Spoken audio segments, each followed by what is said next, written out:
बार की बात है, घने जंगल में एक विशाल हाथी रहता था। वह अपनी ताकत और आकार पर बहुत गर्व करता था। जंगल के सारे जानवर उससे डरते थे, क्योंकि जब वह चलता तो पेड़ हिलने लगते और जमीन कांप उठती। एक दिन जंगल में एक तेज और चालाक चीता आया। वह अपनी गति और चपलता के लिए जाना जाता था।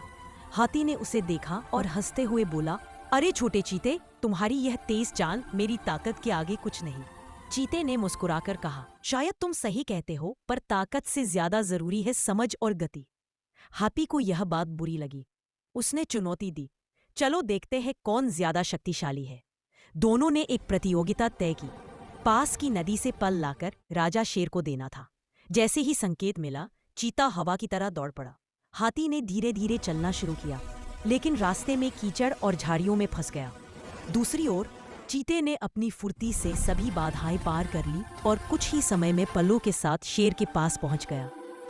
जब हाथी बहुत देर बाद पहुंचा तो उसने शर्मिंदा होकर कहा, मुझे लगा सिर्फ ताकत से सब कुछ जीता जा सकता है, पर तुमने साबित किया कि गति, समझ और मेहनत भी उतनी ही जरूरी है। शेर ने दोनों की प्रशंसा की और कहा, हर जीव में कोई ना कोई खासियत रहती है। जो अपनी योग्यता को समझकर काम करता है, वही सच्चा विजेता होता है।